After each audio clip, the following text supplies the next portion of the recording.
And 3 minutes now then till the decision.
One minute.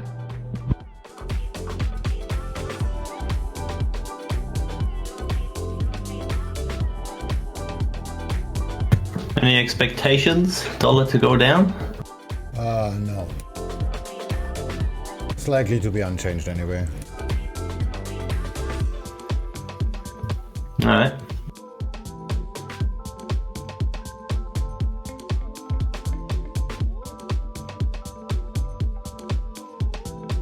There we go.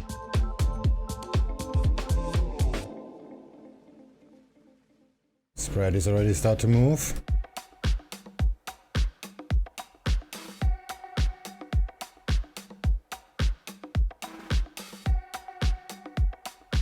Ten seconds.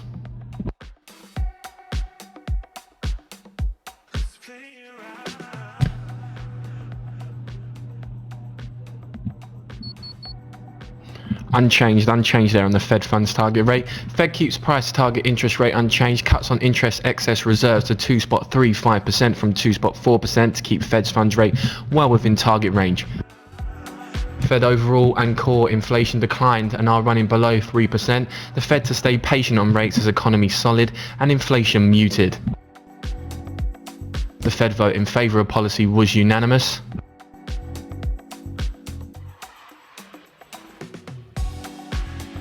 And the Fed saying that information received since March indicates economic activity has risen at a solid rate. They say overall and core inflation have declined on a 12-month basis, removes reference to low inflation being due to falling energy prices.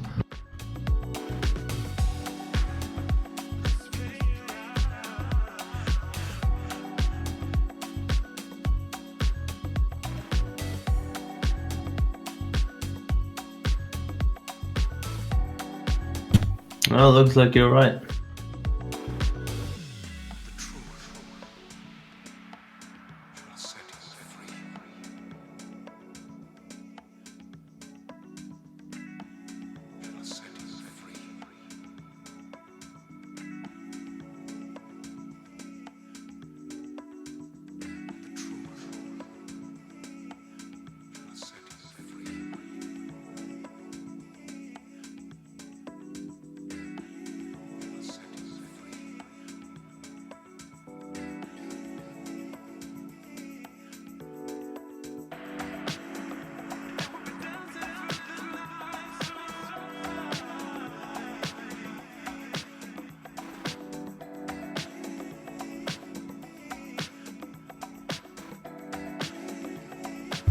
Why is the Aussie getting stronger as a result of these results? Or why is the Aussie moving quite a lot?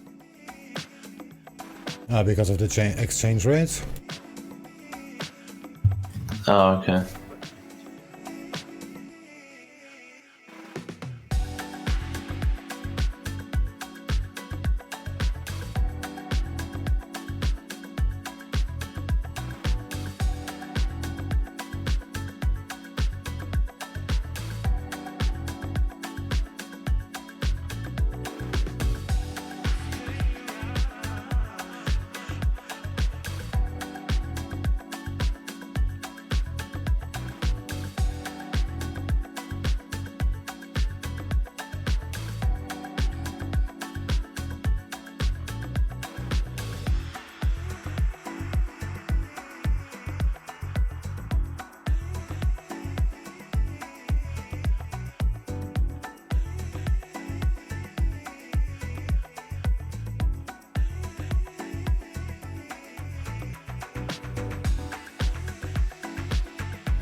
Wow, nice.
just a reminder as well at the bottom of the hour that Fed Chair Powell is to hold a press conference.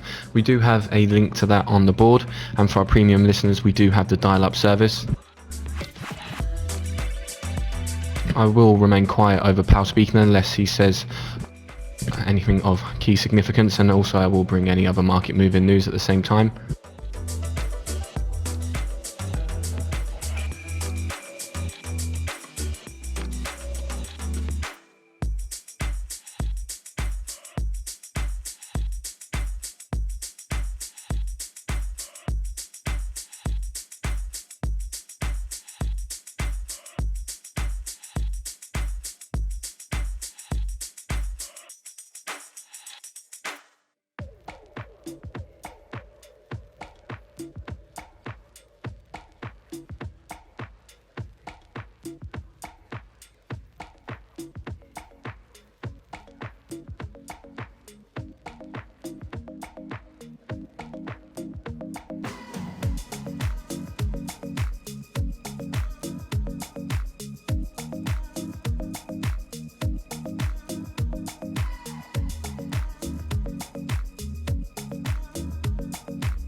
Oh, that was it. I'm going back to bed.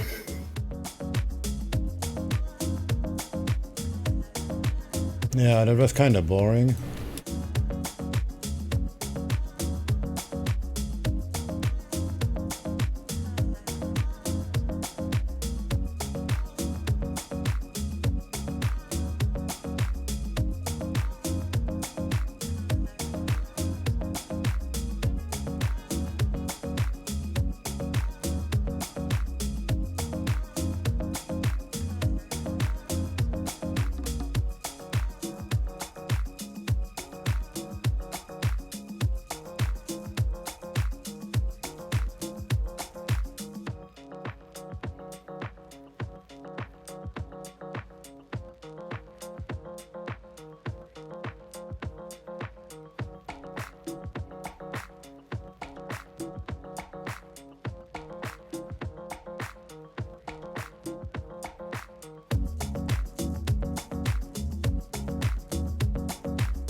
Holy shit, what music.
Alright, 17 minutes to the press conference.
In auto news here, total Daimler US vehicles sales fell 14.6% in April.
CNBC citing an unnamed source that US-China trade deal is possible by next Friday.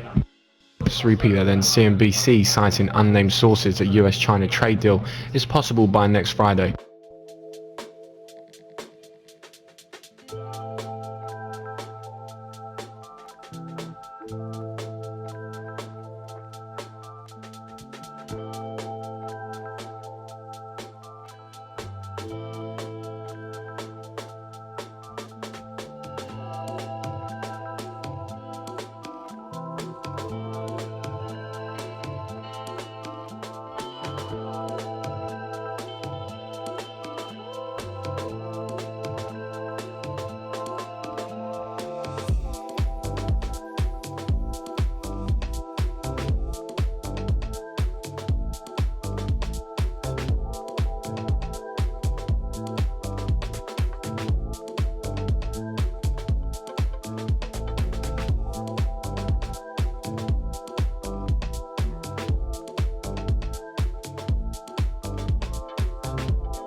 Energy here. Oman's oil minister says goal of June OPEC meeting will be to extend output cuts. Says the oil market is currently balanced.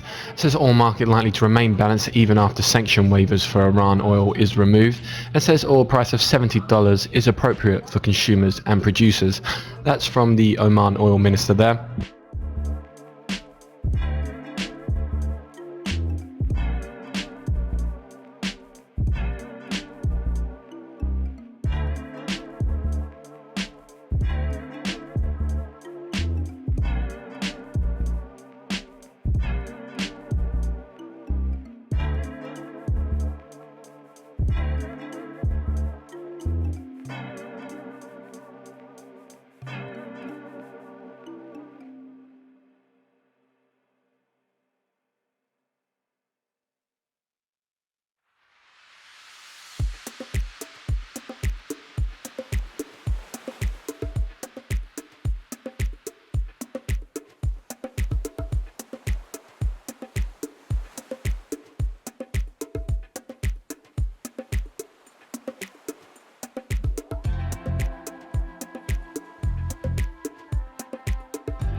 Chair Powell is now beginning his press conference.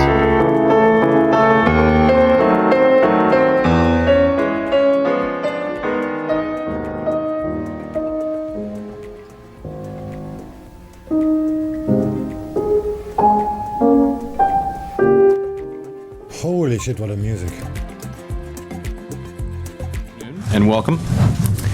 At the FOMC meeting that concluded today, we reviewed economic and financial developments in the United States and around the world and decided to leave our policy interest rate unchanged. My colleagues and I have one overarching goal: to use our monetary policy tools to sustain the economic expansion with a strong job market and stable prices for the benefit of the American people. Incoming data since our last meeting in March have been broadly in line with our expectations. Economic growth and job creation have both been a bit stronger than we anticipated, while inflation has been somewhat weaker.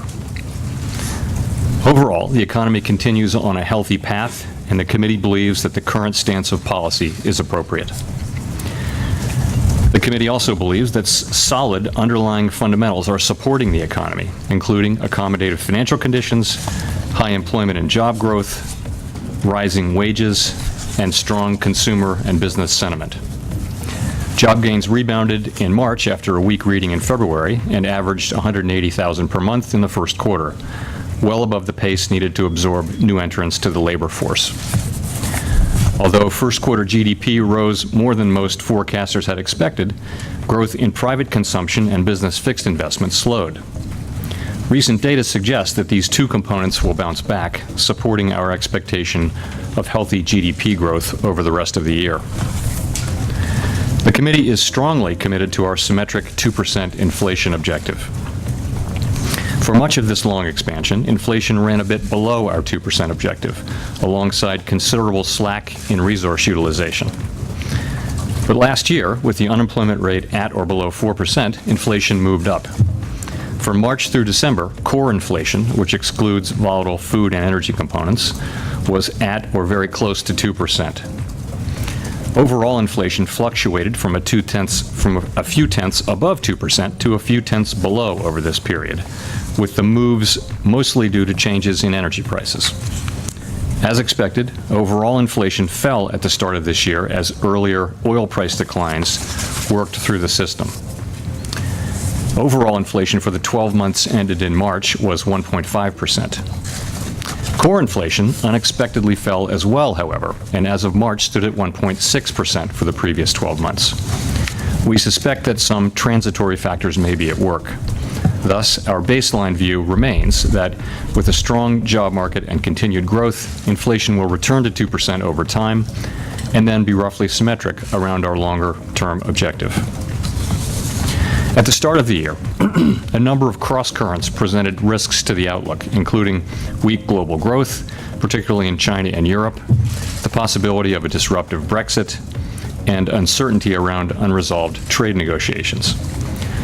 While concerns remain in all of these areas, it appears that risks have moderated somewhat. Global financial conditions have eased, supported in many places around the world by an accommodative shift in monetary policy and, in some cases, fiscal policy. Recent data from China and Europe show some improvement, and the prospect of a disorderly Brexit has been pushed off for now. Further, there are reports of progress in the trade talks between the United States and China. The committee views these developments, along with the outlook for continued growth, a strong job market, and muted inflation pressures, as consistent with continued patience in assessing further adjustments in monetary policy. Over the past several months, we've made a number of consequential decisions about our balance sheet. In January, we decided to continue implementing monetary policy using our current policy regime, which involves providing an ample supply of reserves. In March, we decided to slow the pace of balance sheet runoff starting this month and to cease runoff entirely in September. These plans support our longer-run dual mandate objectives and also provide clarity about the path of our asset holdings. Today, we had a preliminary discussion about the longer-run maturity composition of the portfolio. Before the financial crisis, our portfolio was weighted toward shorter-term debt of the federal government. In the wake of the crisis, the Fed bought a large amount of longer-term securities with the aim of lowering longer-term interest rates and thus supporting the recovery. Because of these purchases, our portfolio is now weighted toward longer-term securities. As part of normalization, we will have to decide what the maturity structure should be in the longer term. This choice raises many complex issues and has possible implications for the stance of policy. Today's preliminary discussion laid the groundwork for more complete analysis and discussion, and we plan to return to the maturity composition question toward the end of the year. There is no pressing need to resolve this matter, however, and any decisions we ultimately reach will be implemented with considerable advance notice and in a manner that allows for smooth adjustment. As we've often emphasized, adjustments to the balance sheet normalization process may well be needed as the process unfolds. Finally, we made a small technical adjustment in one of our tools for implementing monetary policy, the interest rate on excess reserves, or IOER rate. The change does not reflect any shift in the intended stance of monetary policy. We use the IOER rate to help keep the federal funds rate in our target range.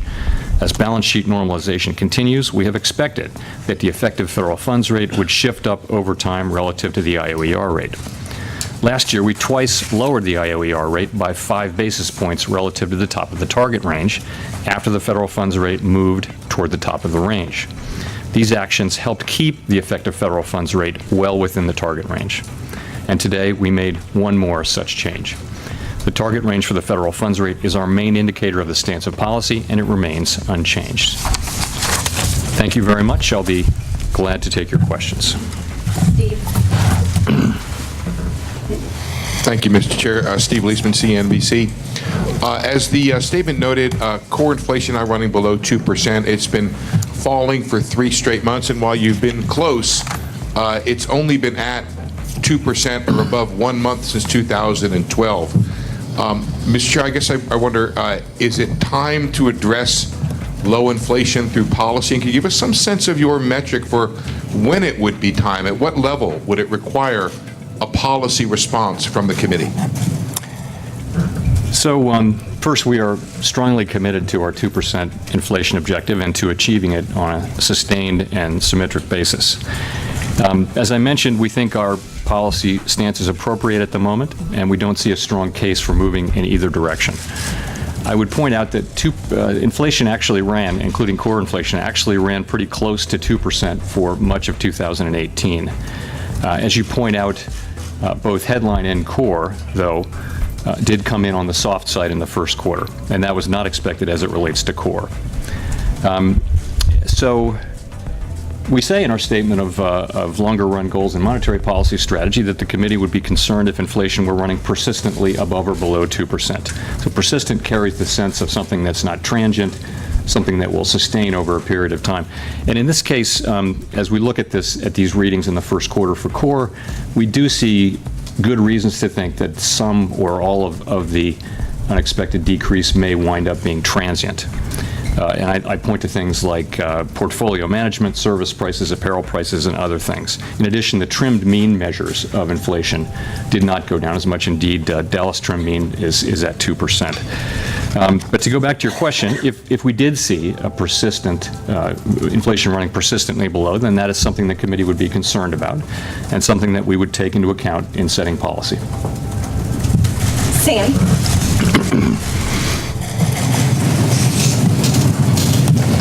Thanks very much. Sam Fleming from the Financial Times. Let me carry on the same theme. There's obviously been a lot of speculation in the markets about the prospects for a rate reduction this year. Do you think markets have effectively got ahead of themselves on this? And what sort of economic conditions would you need to see to give serious consideration of a rate cut? There's been discussion, for example, about the 1995 example. Do you actually need to see a looming recession to cut rates, or could an insurance cut be appropriate? Thanks. So, as I mentioned, we've just come through a 2-day meeting, and we've done a deep dive on economic and financial conditions in the United States and around the world, and thought about our policy, and we do think our policy stance is appropriate right now. We don't see a strong case for moving in either direction. So we do, of course, though, as a routine matter, as you will know, we look not only at our baseline, but we also look at alternative simulations, both better and worse, and we ask ourselves what the appropriate policy response would be. But that's all we do, and I would just say that we're comfortable. The committee is comfortable with our current policy stance. Howard.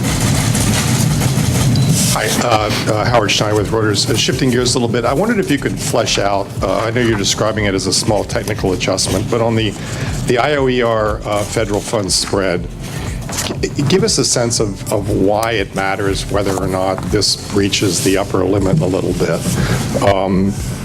Is there any feed through to broader credit conditions and financial conditions that you worry about, or is it simply a matter of the Fed showing that it can control what it says it's controlling? And I do have a follow-up. A small temporary deviation outside of the range would really wouldn't be important, as your question suggests. But we do think it's important that we be able to, control the federal funds rate and generally keep it within the range. That's just good monetary policy, good monetary control. So, we think it's important, and we have the tools to do that, so we've used them again today. And again, this is just a technical fix. It really has no implications for policy. But as a follow-up on this, it is demonstrating that you control the market you want to control. And I guess the question is, at what point would these steady declines in the IOER and steady widening of this spread, if it continues, essentially become the policy choice? Yeah, so generally speaking, the federal funds rate, we control only directly the federal funds rate in terms of the market rate. And the transmission of the federal funds rate into other short-term rates, money market rates, has been very good over a long period of time. And that's important because it's really broader financial conditions that matter, not so much precisely the federal funds rate. So I think the Fed controlling the federal funds rate is actually important from that standpoint. And I don't see us not controlling it. So I think we'll continue to control it, and it will continue to transmit well into broader financial conditions.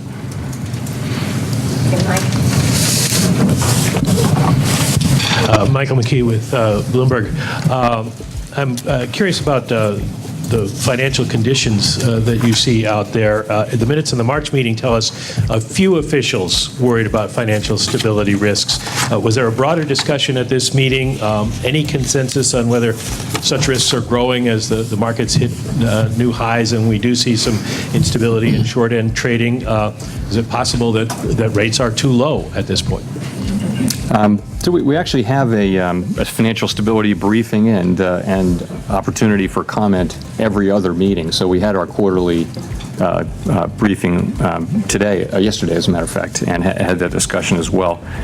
And I think there haven't been a lot of changes since the last meeting, but I'll just go through the way we think about it. First, we've developed and published our framework for assessing financial stability vulnerabilities, put it out for comment, and welcome any feedback that we get from the public, and that enables us to focus our assessments, regularly on the same thing, so that we can be held accountable and be transparent.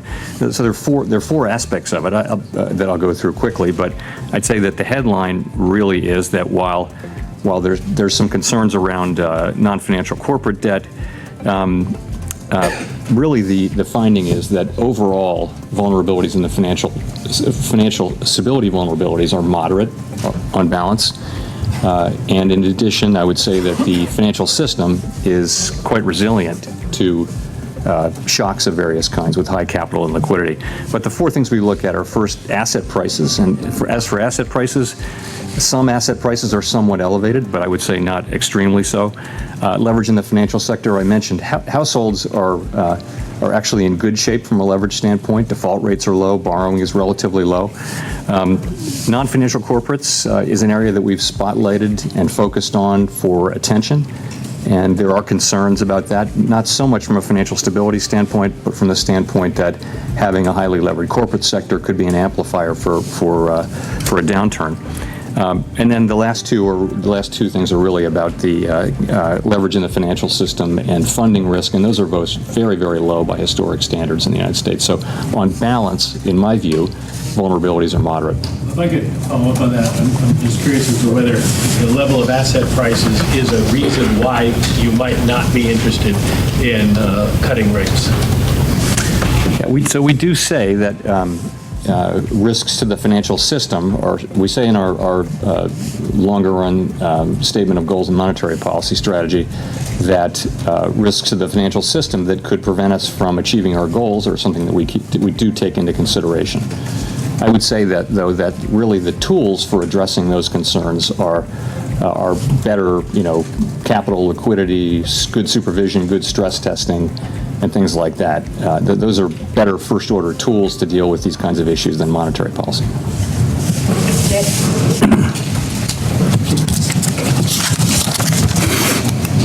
Nick Timmeros of the Wall Street Journal.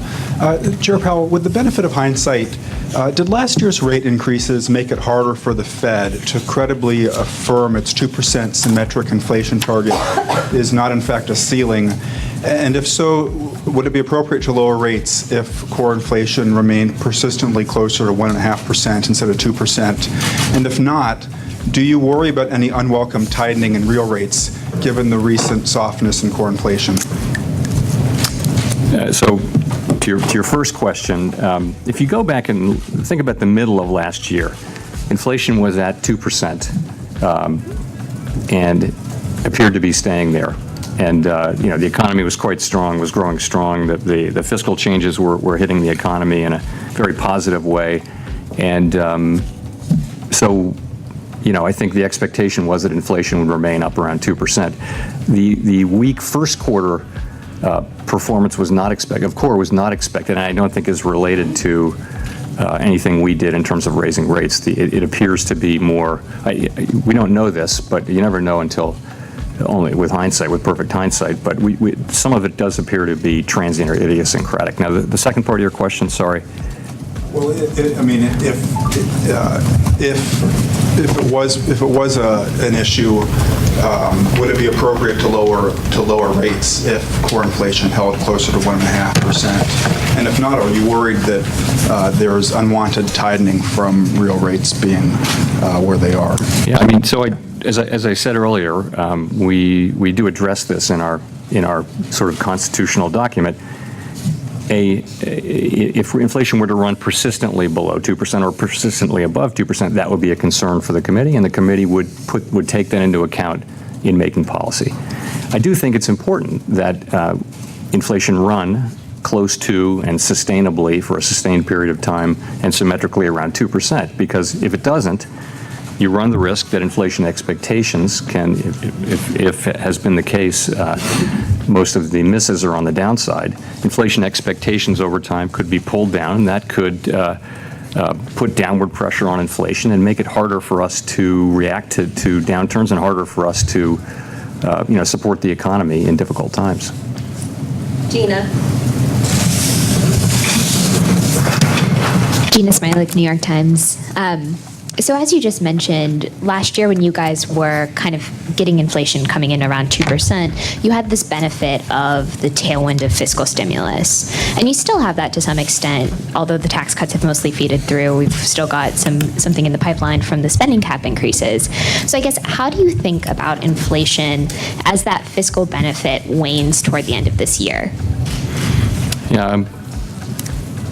Inflation, first of all, month to month, quarter to quarter, is going to move around. There'll always be factors hitting it. So probably the biggest, the single factor driving it is the rate of underlying inflation, or a closely related idea of where inflation expectations are anchored. The thought being that's where inflation will go in the long run if it's not being pushed by those other factors. So we also think that slack, that the level of slack in the economy does play some small role. It's it's actually still a measurable role. It's nothing like it was in the 1960s when the Phillips curve was quite steep.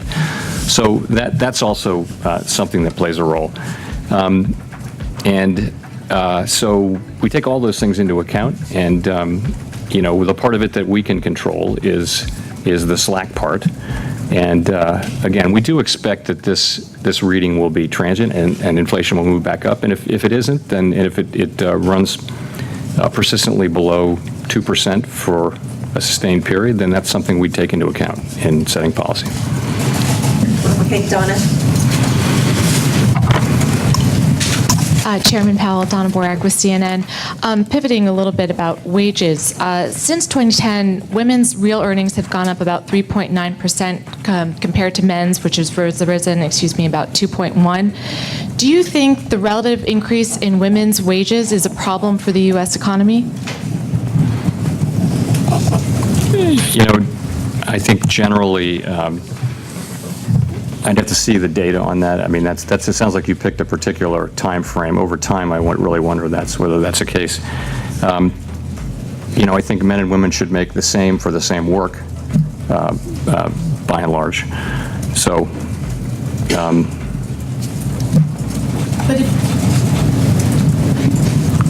just to push a little bit on this, but if the data shows that women's wages are rising higher, is there a damage to the U.S. economy if males' wages are declining or not growing as fast as women? Yeah, so I think we're getting in here to commenting on a nominee to the Fed indirectly, and that's something I'd rather avoid. It's really not my role to engage with potential nominees to the Fed, so I'm really not going to go there. I haven't seen this research either, so I don't really know. Thanks. Victoria.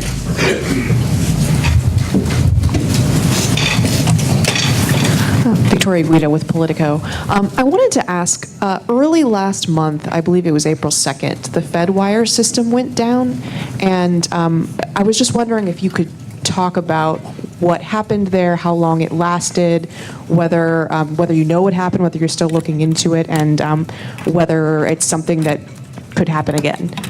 Sure, so that's right. I want to say it was April 1, but it may have been April 2.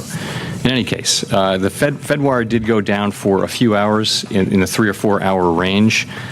We were able to quickly identify the problem. It was an internal problem, and we were able to correct it and make changes so that that problem and other problems like it cannot repeat themselves. So we learned from these instances. They're fairly rare, but we learned from them, and in this case, it was internal and it's been corrected.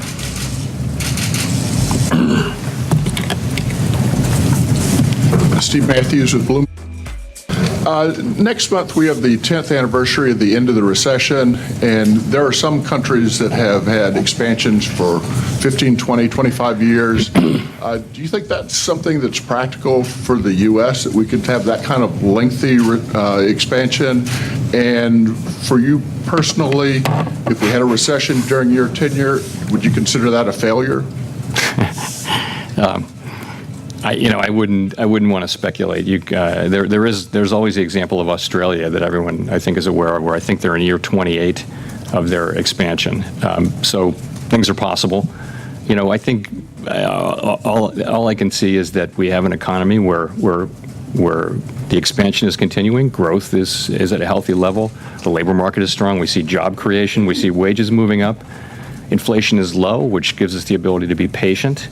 And we do expect it to move up, and we want it to move up to 2%. So I see us on a good path for this year.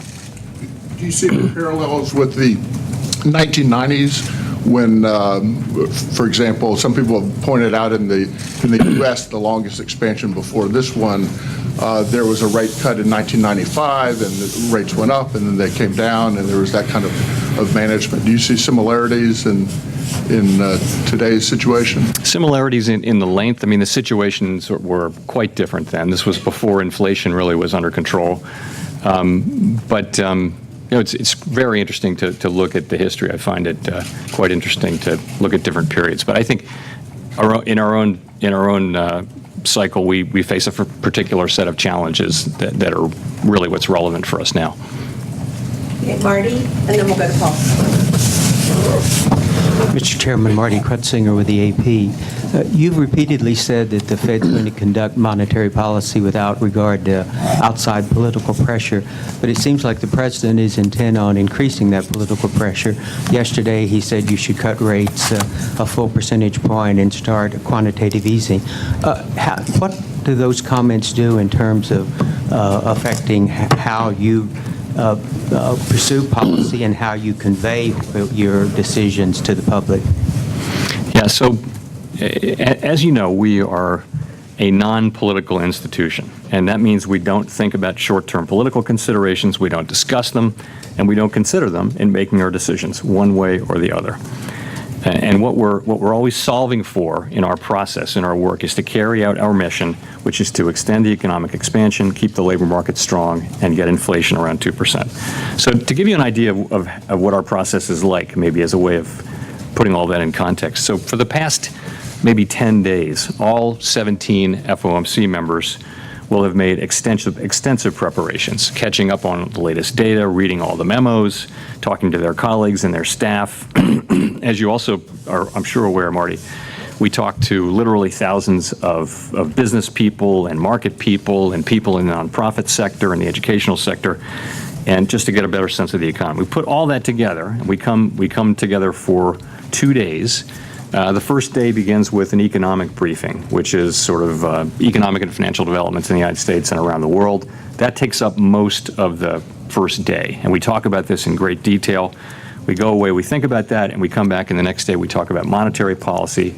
And in this particular case, we came to a unanimous decision after an extensive discussion that our monetary policy stance is appropriate where it is. And we think our monetary policy stance is in a good place, and we're going to be patient as we consider adjustments. And we also see, by the way, the evolving risk picture as very consistent with that outlook. So we don't feel like the data is pushing us in either direction.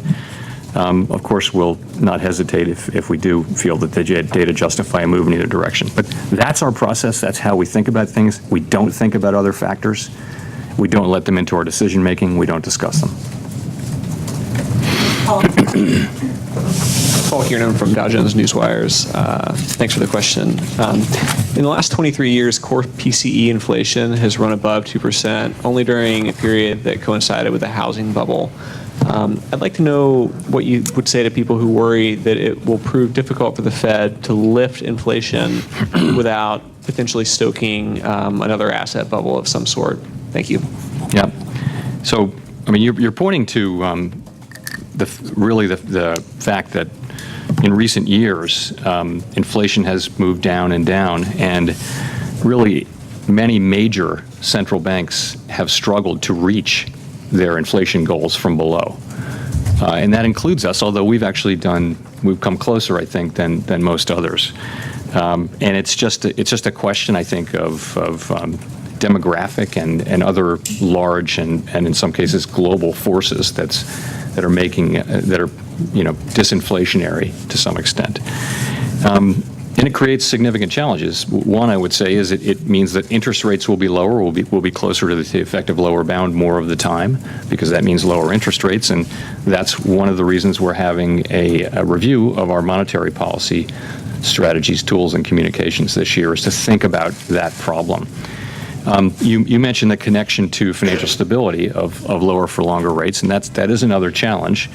As I mentioned earlier, we do consider financial stability concerns to the extent they threaten achievement of our goals, but we also view, and I do take the view that macroprudential and supervisory tools, regulatory tools, things like the stress tests that we can do right through the cycle, those are really the best defense against financial instability, so that the financial system is highly resilient to the kinds of financial shocks that can happen.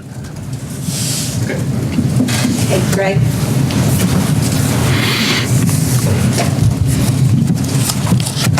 Thank you. Greg Rabb from MarketWatch. This morning, the ISM Manufacturing Index had its worst reading since October 2016. So isn't that a dark cloud on your outlook for strong growth for the rest of the year? I mean, how much weight does it hold for you? And is it a sign that monetary policy might be too tight? So this is the ISM reading, I guess, from this morning on manufacturing. Yeah, I mean, we see that reading as it's still a positive reading and consistent with what we expect from the manufacturing sector, which is moderate or perhaps modest growth. Manufacturing has been weak all around the world. Services have been growing faster. So it's something that we're watching carefully, but we do expect a positive contribution to growth from the manufacturing sector. Okay, Edward. Don. Edward Lawrence from Fox Business. Thank you, Mr. Chairman, for doing this. You mentioned, talk about domestic growth a little bit with the economy. You mentioned that the progress in the talks with China trade, progress in the talks with Japanese trade, the USMCA is moving or going to move through Congress. Can you talk about a little bit of the domestic growth that you're seeing going forward for the rest of the year? And could these trade deals turn into tailwinds for the economy? Our outlook and my outlook is a positive one, is a healthy one for the U.S. economy, for growth for the rest of this year. And I would say that the basis for that really is consumer spending and business investment. So if you look at consumer spending, You saw stronger retail sales, stronger motor vehicle sales in March.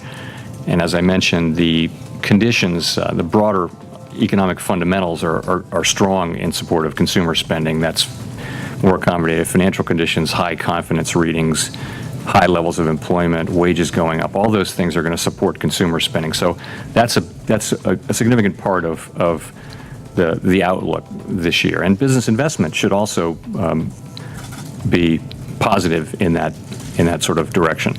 In terms of the effect of trade deals, I think one thing would be that the resolution of the uncertainty around these trade negotiations would, I would guess, be a positive for business sentiment. We have been hearing from our business contacts really a lot since the beginning of the trade negotiations that uncertainty is a concern if you import metals or whatever for your product or export your product, then it's been a challenge for you.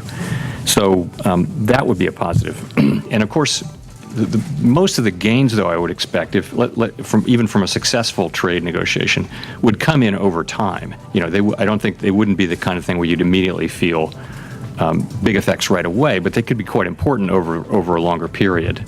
So I think would be my expectation. And I don't know, though. I haven't seen, none of us, at least I haven't seen the details of what's been negotiated. Okay, Don. Can you talk more about the transitory factors holding down inflation, how significant they are, and why you think those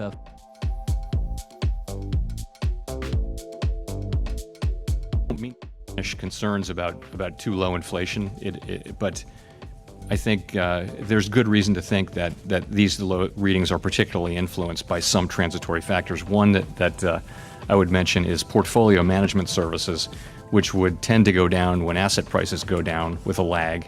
And so when asset prices went back up, probably there'll be a swing around there, positive contribution. Other ones that get mentioned are things like apparel, and apparel prices were very, very low. There was a change in the methodology. And another one is, airfares. There are many little things. So we don't know until we see, but there's reason to think that those would be transient and would turn around. And another way to look at it is there are models that look at inflation in different ways, like, well, not models, but measures like the Dallas Trim Mean, as I mentioned. So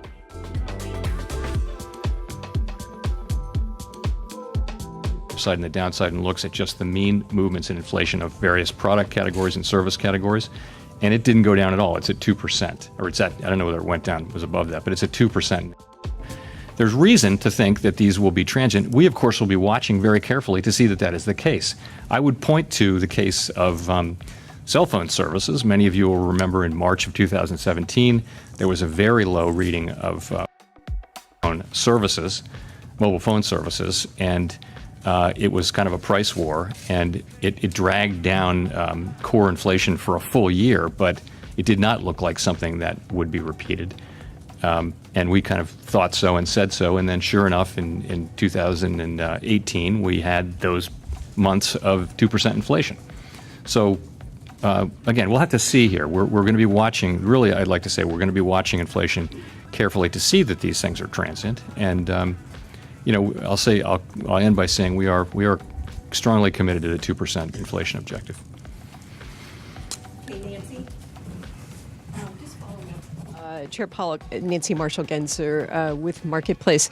You were saying if inflation does stay low and these low inflation rates are not transient, you said a couple times you'll take that into account with monetary policy. How specifically will you take that into account? Yeah, it's hard to say because there's so many other variables. I mean, we ultimately there are many variables to be taken into account at any given time, but that's part of our mandate.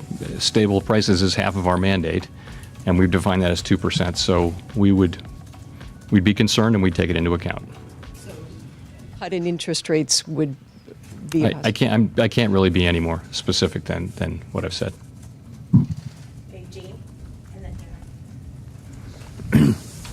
Jean Young with Market News.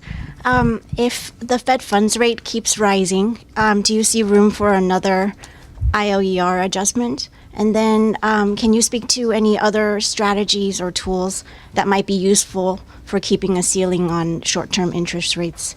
There have been other ideas floated, like the standing repo facility and targeting a different benchmark rate. If we need to, and as needed, we will use our tools to keep the federal funds rate, somewhere in the target range. We'll do that. Don't expect the need to do it again, but we don't know. I mean, we're with the balance sheet is now the size of it is going to be driven by demand for liabilities, principally reserves, as I mentioned. And we're right at that point where we're starting to learn more and more about what the real demand for reserves is over the next few months. And so there is no template for this. There's no roadmap. We just have to do it, and that's why we're moving so very gradually. It's why we tapered the roll-off to only $15 billion in treasuries per month. Effective, I guess, today, we're cutting the roll-off rate for treasuries in half, just because we want to take our time and move gradually here. So that's that. In terms of other tools, we're actually, I'm sure at an upcoming meeting, we will be looking at the idea of a repo facility. I don't have any presupposition that it's something we would do, but we'll be taking a look at it as a possible addition to our toolbox. Again, I wouldn't say it would just be in a way for us to do what we do, which is to do a deep dive on it, think carefully about it, look at the pros and cons, look at the different possible ways to do it, and then go away and think about it for a little while, and then probably come back and make a decision. But that's something we'll do at an upcoming meeting, I would imagine.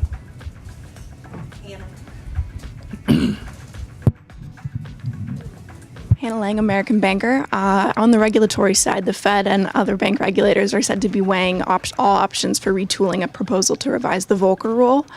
Can you give any indication how close the agencies are to coming to a solution and what that solution might look like, whether it would be starting from scratch entirely or making changes to the original proposal?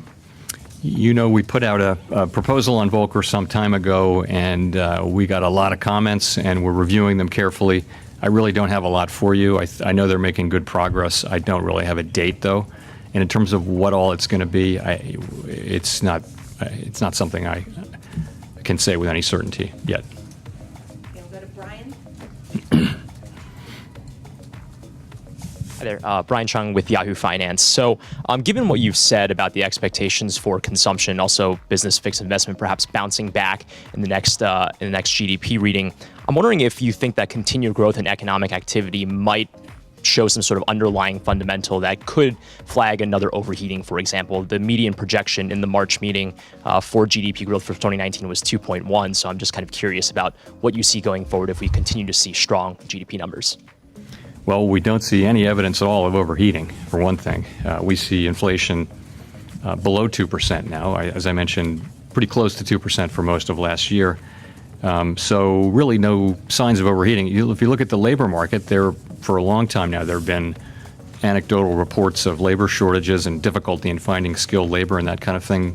Nonetheless, you have very strong job creation, and you have wages moving up at a rate that is appropriate given inflation and given productivity, but not at all signaling any overheating at all. It's not higher than that rate that would incorporate both inflation and productivity. So really not seeing signs of overheating at the moment. Okay, Heather, for the last question. Are wages ever going to get back above 4% in this cycle? Can you kind of give us a read on, but more substantively, can you give us a read on how the committee views productivity growth, if it's accelerating enough? Yeah, in terms of wages getting over 4%, wages have moved up pretty steadily over the last 5 years and are now, as wages and benefits are now between 3 and 3.5%. Just for the last couple of years, the biggest part of the gains have come for people at the lowest end of compensation and education, which is kind of a welcome thing. You mentioned productivity. So productivity is really very difficult to predict. No one has been able to predict it successfully, so I won't really try. But I will say this. Productivity was very, very low in the wake of the crisis for 6 or 7 years. Last year, we had 1.9% productivity, which is much higher. I don't know if that level can be sustained, but we really, it's driven to some extent by technological developments and really the diffusion of technology through the economy, and it's very hard to predict. So I think it's positive. In fact, I'll mention, if we're talking about the supply side, labor force participation. Really, there has been a significant positive supply side development over the last year and a half between, the uptick in labor force participation, which goes back, several years, but also productivity. And that does suggest more room to grow. It suggests a less tight economy, a less, maybe part of the explanation for lower inflation. Thank you. Thanks very much.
All right, that's it, I guess.